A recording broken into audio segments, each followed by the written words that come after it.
Salam sejahtera bagi kita semua. Pada kesempatan kali ini kita akan melihat seorang artis yang menurut saya selama ini dia adalah seorang muslim. Ternyata inilah dia videonya. Ya karena saya minta kesempatan untuk hidup sama Tuhan Yesus, dan Tuhan Yesus sudah memberikan saya kesempatan hidup. Kemudian saya ke Jakarta, shoot casting, kemudian jadi public figure, main film, main sinetron, banyak iklan, lagi naik daunnya lah. Impian saya dari kecil itu adalah uh, saya pengen punya pasangan yang seiman. Nah, ketika saya menjadi seorang public figure, saya punya pacar yang menurut saya sangat-sangat sempurna. Pacar saya ini anak orangnya hebat, lulusan luar negeri juga, pintar sekali, ganteng juga, kemudian baik banget gitu. Pokoknya tampan, kaya raya, baik sekali, sangat sayang sama saya, sangat cinta sama saya. Sesuai, pokoknya kriteria yang saya inginkan dari kecil, saya pengen punya suami seperti itu, nomor 1 sampai 20 tuh, nomor 1 sampai 19 itu, teng, teng, teng, teng, teng, gitu. Tetapi yang nomor 20 ini yang paling penting, beda agama. Jadi ketika saya mendapatkan yang saya mau, tapi ada poin terakhir ini beda agama, aduh gimana ya. Keluarganya juga sangat-sangat sayang sama saya. Mereka bilang kalau misalnya mau nikah harus pindah agama dulu ya gitu. Saya sama sekali tidak terbersit untuk pindah agama. Kemudian ketika saya ketemu dia umur 23 tahun, kemudian umur 28 tahun, saya diajarkan untuk, saya sebenarnya selama 5 tahun itu saya main kucing-kucingan sama Tuhan Yesus.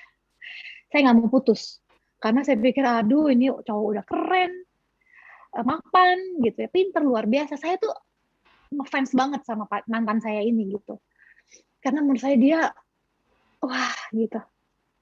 Terus tapi saya harus, kalau, dan dia tuh sangat-sangat mencintai saya, dan ketika dia ketemu saya umur 2 bulan pacaran aja tuh dia udah minta saya menikah gitu.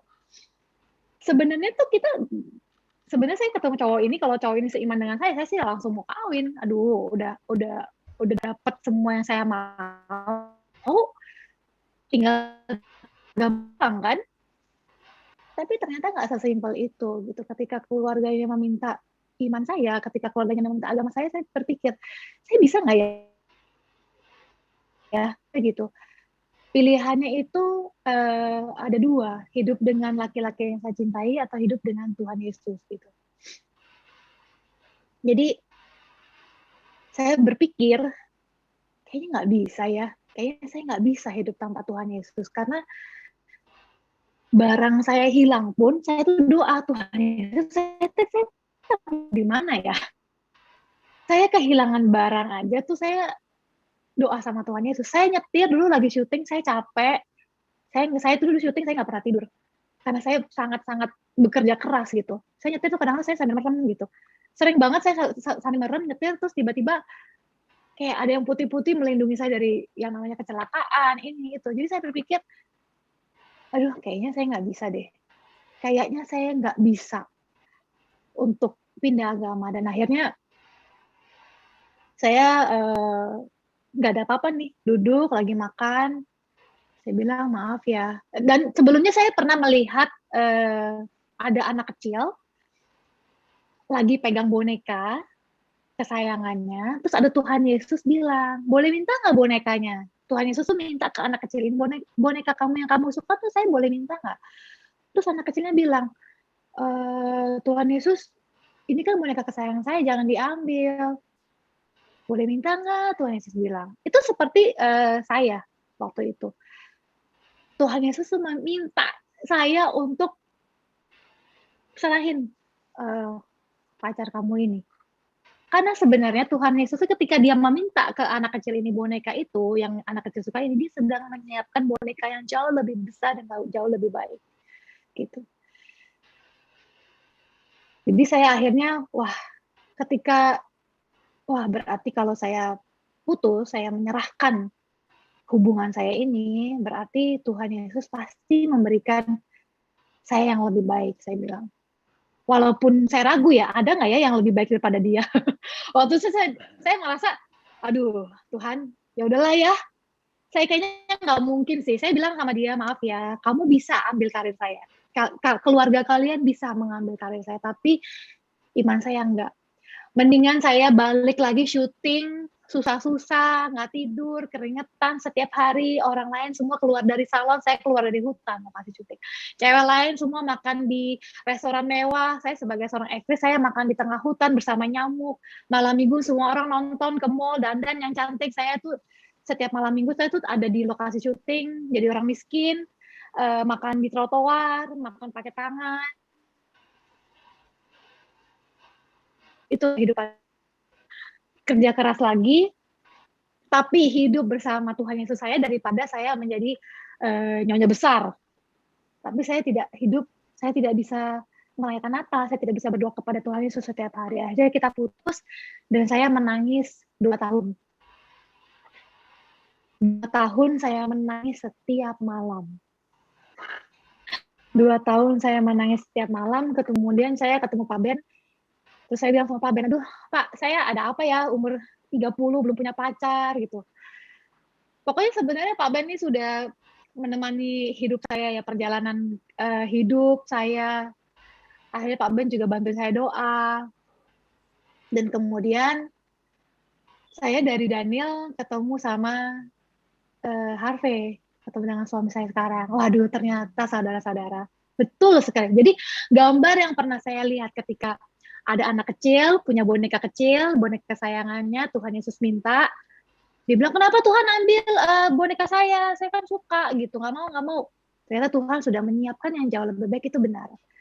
Untung saya menyerahkan hubungan saya yang beda agama ini. Karena puji Tuhan, ketika saya ketemu Harvey, aduh Tuhan, ternyata gambar itu benar. Ternyata Tuhan sudah menyiapkan laki-laki yang, maaf, jauh lebih ganteng, jauh lebih baik, jauh lebih cocok sama saya, jauh lebih sabar. Dan ternyata gini, saya berpikir dulu mantan saya ini adalah orang yang paling sempurna. Orang yang paling sempurna yang saya pernah kenal, orang yang paling sayang sama saya, orang yang paling cocok sama saya. Ternyata bukan. Ternyata apa yang selama ini saya anggap paling baik, paling sempurna, ternyata tuh bukan. Ternyata ada lagi yang lebih cocok. Ternyata Tuhan sudah menyiapkan jodoh dan laki-laki yang jauh lebih cocok. Ternyata ada yang lebih seiman dan jauh lebih cocok. Jadi jangan coba-coba untuk cari jodoh yang tidak seiman ya, karena pasti ada.